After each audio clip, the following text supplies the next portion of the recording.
बात का जिक्र किया है कि इतनी सारी चीजें, इतनी जीवन अनुभूतियां, इन सारी जीवन के हर एक पहलू को अपने भीतर समेटे हुए ये कविताएं किसी एक शीर्षक में कैसे बांधी जा सकती हैं।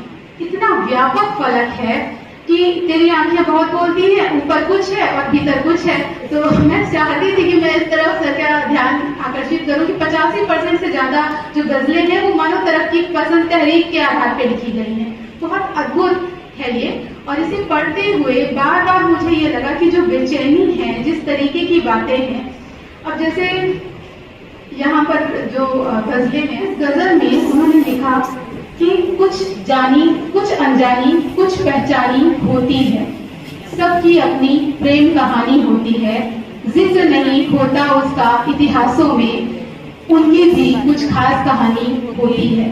एक बार दुष्यंत कुमार ने सच ही कहा था कि इतिहास में कहाँ जिक्र होता है उन युद्धों का जो हमारे मन के भीतर लड़े जाते हैं।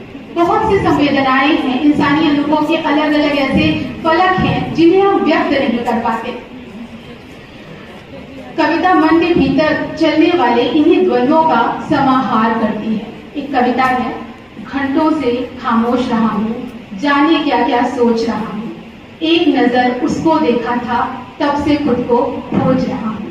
यह प्रेम की वह पराकाष्ठा है, और नजर भर देखने के बाद जो एक आत्मसमर्पण का, आत्म विसर्जन का भाव आता है, ये कहीं ना कहीं मनुष्य के आध्यात्मिक अनुभवों से जुड़ता है। ये इश्क मजाजी से इश्क हकीकी तक की यात्रा है। कैसे कोई प्रेम रूहानी होता चला जाता है।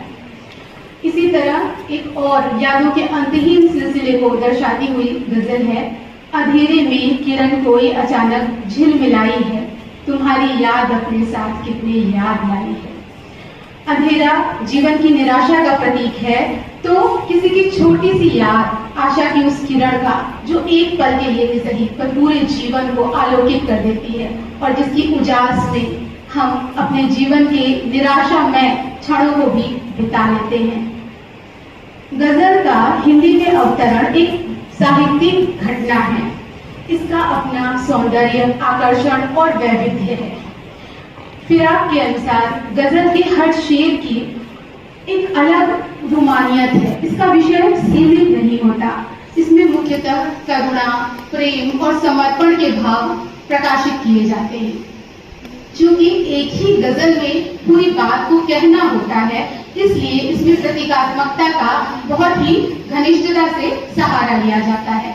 एक एक प्रतीक हजार हजार बिंब अपने भीतर समेटे हुए होता है, और अर्थ की व्यापकता इतनी अधिक होती है कि कल्पनाशीलता, मनोवैज्ञानिक यथार्थ और जिंदगी की तल्ख हकीकतें सब कुछ इसमें एक में हो जाती हैं।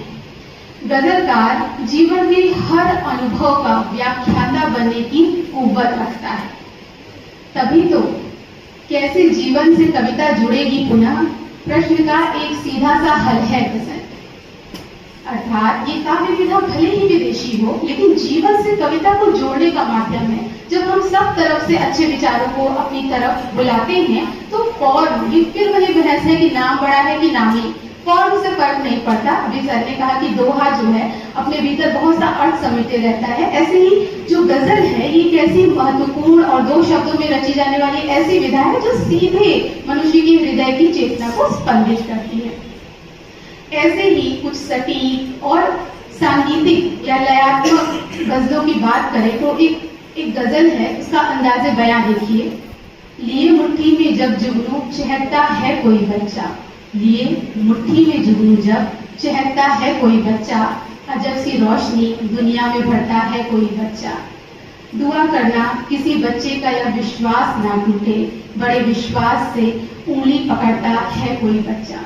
सोचिए, बच्चे इस दुनिया के आशावाद के कितने बड़े स्रोत हैं, और उसी विश्वास, उसी भरोसे को बचाने की वकालत हो रही है एक ऐसे दौर में जब हम एक विभत्स कांड देख रहे हैं एपिस्टीन फाइल के माध्यम से। तो यहाँ बच्चे के विश्वास को बचाने की जिम्मेदारी सिर्फ माता पिता की नहीं है, इस पूरे समाज की है, क्योंकि बच्चे ही भविष्य है। और गजलकार बैठे बैठे बिना उन घटनाओं को जाने वही रच रहा है कि ये भरोसा बचाने की जंग है, हर पहलू से विविध आयामों को समेटने की जंग है। गजलकार स्वभावतः उन्मुक्त होता है, स्वतंत्र होता है, वो किसी विधा में बंध कर काव्य रचना नहीं कर रहा। तो ये जो उसकी एक स्वतंत्रता है, अपारे काव्य संसारी कविरेव प्रजापति, तो उसका ये जो स्वायत्तता है, वो लिखता है, उसकी ऑटोनॉमी है। वो कहता है शातिराना शराफत नहीं चाहिए, दुश्मनों की इनायत नहीं चाहिए, प्यार से दिल धड़कते न हो जिस जगह, वैसी बेजान जन्नत नहीं चाहिए। अब ये कुंभन की फकीरी के अभिमान के वारिस हैं। ये बात मुझे यहाँ जुड़ती हुई प्रतीत हुई। बहुत सारी गजलें हैं, तुम साथ हो तो मुझे जंगल भी घर मालूम होता है। ऐसा लगता है मानो सामूहिक अवचेतन की अभिव्यक्ति है। तुलसी की रामचरितमानस में वो जो साथ में जाते हैं राम और सीता, तो जंगल भी घर ही हो जाता है उनके लिए। तो तुलसी के जो वारिस हैं और कुंभन के जो हैं, वो मुझे ये कविताएं जो आप पूरा संग्रह पढ़ेंगे तो आपको अद्भुत तरीके से आप उसके साथ रिलेट कर पाएंगे। क्योंकि किसी भी स्थान का, किसी भी रिश्ते का, किसी भी उपलब्धि का कोई महत्व तब तक नहीं है जब तक आपकी खुददारी की खुरदरी सच्चाई उसके साथ न जुड़े। लेखक बनावटी सच्चाई से अलग अपनी स्वायत्तता की बात करता है। बार बार लिखता है, मैं छल फरेब के रस्तों पे चल नहीं पाता, कमी ये है कि हर सांचे में ढल नहीं पाता, तेरी निगाह से गिरकर तो बच भी सकता था, नजर से अपनी गिरकर मैं संभल नहीं पाता। जाहिर है दुनियादारी के इन उसूलों पर दूसरों की नाराजगियां तो झेली जा सकती हैं, पर अपनी निगाह में गिर जाना कितना बड़ा त्रास है, कितना बड़ा दुख है। इसी गजल की आगे की जो पंक्तियां हैं वो हमारी परंपरागत मान्यताओं को प्रश्नांकित करती चलती हैं। हम जिस भारतीय समाज में पले बढ़े हैं वहाँ हम कर्मफल की बात करते हैं कि अवश्य में उपभोक्तव्य कर्म तवार्जुन। तो अगर सच में कर्मफल ही सच्चा है तो किसी को फल ही फल है बैठ बिठाए मिलता, किसी को फल ही फल है बैठ बिठाए मिलता, किसी को कर्म का जीते जी फल नहीं मिलता। यहाँ पे प्रश्न है, ज्यादा जवाब गायब हैं, कई सवाल हैं जिनके मैं हल नहीं पाता। मुझे लगता है बशीर अनूप की जो कविताएं हैं यहाँ ज्यादा मुखर है। प्रेम गीत उनका एक पक्ष है, पर जहाँ ये खुददारी है, जहाँ मानवीय संवेदनाओं कहे अनकहे के बीच की कशिश है, ये बहुत महत्वपूर्ण है। हमारे समय के जो दार्शनिक पौराणिक सत्य हैं उन्हें ये कैसे पूरी तरह से उलट देते हैं। एक कवि जो आधुनिक और तार्किक होकर सोच रहा है, वो कैसे एज इट इज उस कर्मफल के सिद्धांत को मान लेगा।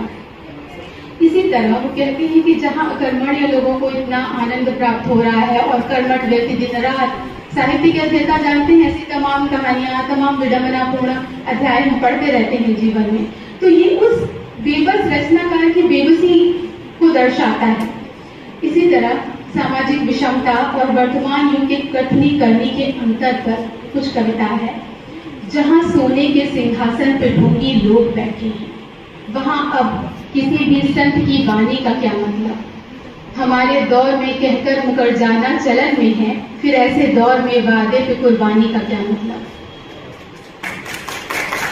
नैतिकता के राज, व्यवस्था की विसंगतियों और व्यक्तिगत ईमानदारी के बीच संघर्ष और जद्दोजहद, ये कविताएं हैं जो मनुष्य के, लेखक के उस नैतिक और चारित्रिक बल की बात करती हैं जो व्यक्ति को व्यक्ति बनाता है। वो लिखते हैं कि मैं अक्सर नाम, मोबाइल, पते सब भूल जाता हूँ ख्यालों में, मगर लोगों का चेहरा याद आता है। ये भी अपने समय की विडंबना की तरफ संकेत है।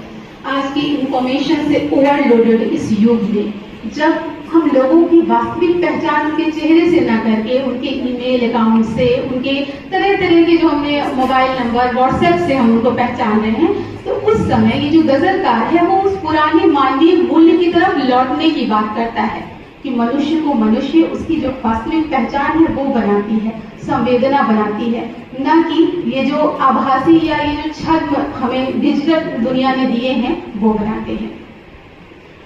इतना ही नहीं, ऐसा नहीं है कि आधी आबादी परिदृश्य से पूरी तरह गायब है। अब चूंकि मैं इस संग्रह की बात कर रही हूँ, ढेरों कविताएं हैं जो मेरी जबान पर हैं, पर यहाँ उन्हें उद्धृत करना, चूंकि मैं पूरा संग्रह पढ़ चुकी हूँ तो मैं इसी संग्रह से बात करना चाहूंगी। हर ओर द्रौपदी के क्रंदन भरे हुए हैं, फिर चुप है हस्तिनापुर, है फिर वही कहानी। 21वीं सदी के मानव के आचरण पर गमगीन है सुयोधन, रावण है पानी पानी। गमगीन है सुयोधन, रावण है पानी पानी। सोचिए पौराणिक काल की खलनायक भी शर्मा जाएं, ऐसी इंसानियत अर्जित की है हमने सभ्यता की इस अंधी दौड़ में। वशिष्ठ लोक की गजलें इहलौकिकता और मानवता में विश्वास की गजलें हैं। वे मानते हैं कि है सारा जहां अपना, कण-कण से मोहब्बत है, आकाश किसी का हो, इंसान की धरती है। हाथों की लकीरों से तकदीर नहीं बनती, मजबूत इरादों से तकदीर संवरती है। मित्रों, अनदेखे आकाश की तरफ देखते रहने से इंसान का भला नहीं होगा। हमें तो इसी लोक में जीना है और हमारे कर्मों से ही ये धरती सुंदर हो सकती है, रहने योग्य हो सकती है। इसी तरफ इशारा करता है वरिष्ठ गजलकार। इसी आशय की और भी गजलें हैं। जहां में इसी जो भी करना है कर लो, कोई दूसरी और दुनिया नहीं है। अकेले में जिससे भी की बात मैंने, लगा है कि वो भी पराया नहीं है। हम जब आते हैं तो ना हम कोई दोस्त लेके साथ आते हैं, ना दुश्मन लेके साथ आते हैं। अपने निजी हितों के आधार पर हम मित्र और शत्रुओं का निर्माण करते हैं। तो इसकी तरफ ये जो मानवीय संवेदना है, जब हम मानवता के संवेद की बात करते हैं तो यहाँ पर कोई अपना और पराया नहीं है। कह रहे हैं कि हमें अपने अंतर मन के आईने में झांकना है। बुरा जो देखन मैं चला, बुरा न मिलिया कोई, जो मन खोजूं आपना, मुझसे बुरा न कोई। तो मैं इन्हीं शब्दों के साथ ज्ञान की इस दुनिया में इस अप्रतिम सुंदर पुस्तक का स्वागत करूंगी। जैसे मैंने इसे पढ़ा, मैं चाहूंगी अपने विद्यार्थियों से कि वे पढ़ें, बुनें और समझें कि एक रचनाकार की वैचारिक बेचैनी के पीछे कौन से कारक होते हैं।